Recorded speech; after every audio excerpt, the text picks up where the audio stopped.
कोल्हापूरमध्ये आलोय आणि सकाळी सकाळी मस्त सनराईज बघितला रंकाळा तलावावर.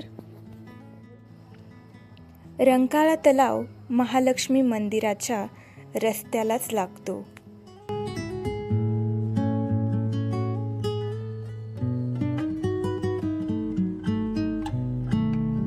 कोल्हापूरला येण्याचा आमचा प्लॅन अचानकच ठरला होता.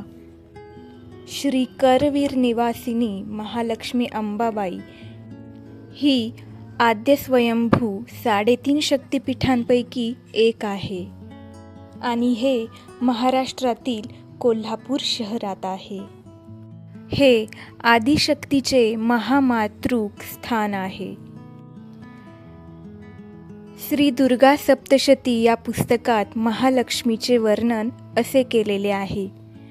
मातुलुंगम गदाखेटम पानपात्रम च बिभ्रती नागम लिंगम च योनिन च विभ्रती नृपमूर्धनी तप्तकाजन्य वर्णाभा तप्तकाजन्यभूषणा शून्यम तदखिलम स्वेन पूरयामासा तेजसा. असे मानले जाते की कोल्हापूरच्या महालक्ष्मी मंदिरात देवी सतीचा डोळा पडला होता. महालक्ष्मी मंदिराचा इतिहास सुमारे 1200 वर्षापूर्वीचा आहे. मंदिरातील एका शिलालेखानुसार हे मंदिर चालुक्य राजवंशाच्या काळात म्हणजे 7व्या शतकात बांधले गेले. मंदिराचा मुख्य गाभारा आणि मूर्ती 7व्या शतकातील असून त्यानंतर मंदिरात अनेक बदल आणि दुरुस्त्या झाल्या. मराठा राजवटीतही या मंदिराला विशेष महत्त्व होते आणि मराठी राजांनी मंदिराच्या विकासासाठी योगदान दिले. 19व्या शतकात मंदिराचा काही भाग पुनर्बांधणी करण्यात आला. आजही मंदिराचा ऐतिहासिक वारसा जपला जातो. आम्ही आलो, मंदिरात प्रचंड गर्दी होती.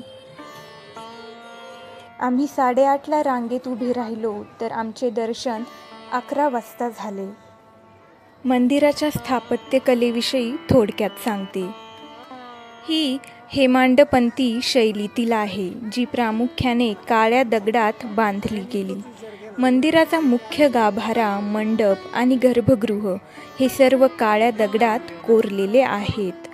मंदिराच्या भिंतींवर सुंदर कोरीवकाम आणि देवी देवतांच्या मूर्ती कोरलेल्या आहे. मंदिराचा मुख्य कळस 60 फूट उंच आहे आणि त्यावर सोनेरी रंगाचा कळस आहे.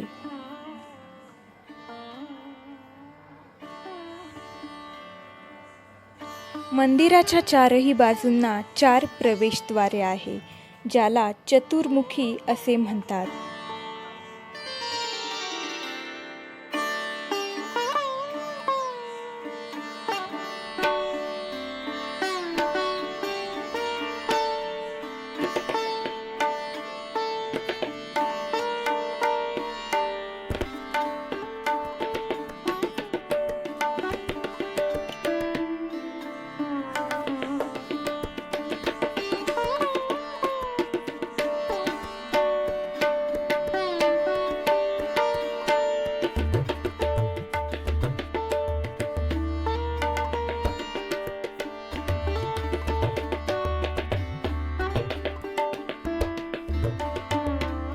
मंदिराच्या गाभाऱ्याकडे जाता जाता श्री व्यंकटेश्वरांचे सुंदर छोटेसे मंदिर असून त्यात व्यंकटेश्वर स्वामी यांची मूर्ती आहे. महालक्ष्मी मंदिरात मुख्य देवता म्हणून आई महालक्ष्मीची मूर्ती आहे. ही मूर्ती काळ्या पाषाणाची असून ती 4 हातांची आहे. मातेच्या हातात पानपात्र, गदा, ढाल आणि म्हाळुंग फळ आहे. महालक्ष्मी मंदिरात सोबतच महाकाली आणि महासरस्वती यांच्या मूर्तीही आहेत ज्यात शक्तीच्या त्रिदेवी म्हणून पूजल्या जातात. मंदिर परिसरात गणपती, शिव, विष्णू आणि इतर देवतांच्या लहान मूर्तीही आहेत. मंदिराच्या गाभाऱ्यातील वातावरण अत्यंत शांत आणि भक्तिमय आहे. महालक्ष्मी मंदिरात दररोज सकाळी आणि संध्याकाळी महालक्ष्मीची विशेष पूजा केली जाते. सकाळी 5 वाजता मंदिर उघडते आणि पहिली आरती होते. त्यानंतर अभिषेक, महापूजा आणि नैवेद्य अर्पण केला जातो. भाविक भक्त मातेला फुले, साडी आणि अलंकार अर्पण करतात. पद्मपुराण, स्कंदपुराण, मार्कंडेय पुराण, देवी भागवत इत्यादी प्राचीन ग्रंथात महालक्ष्मीचा उल्लेख आहे. या ग्रंथांनुसार त्रिदेवांच्या आधी ब्रह्मांडात फक्त एक तेजस्वी ऊर्जा शक्ती होती. ती ऊर्जा शक्ती अर्थात परब्रह्म निर्गुण निराकार होती. त्या ऊर्जा शक्तीने सगुण साकार रूप धारण केले. ती चतुर्भुज होती. ती तापलेल्या सोन्याच्या रंगाची होती. तिच्या उजव्या वरच्या हातात जमिनीला टेकलेली गदा, उजव्या खालच्या हातात म्हाळुंग फळ अर्थात बीजफळ, डाव्या वरच्या हातात खेटक, डाव्या खालच्या हातात पानपात्र, मस्तकी सयोनी लिंग आणि 3.5 वेटोळे असलेला नाग आहे. तसेच ती सिंहावर विराजमान आहे. अशा या अंबाबाईचे दर्शन आम्ही घेतले. दर्शन झाल्यानंतर फ्री भोजनाची सुविधा देखील तेथे होती.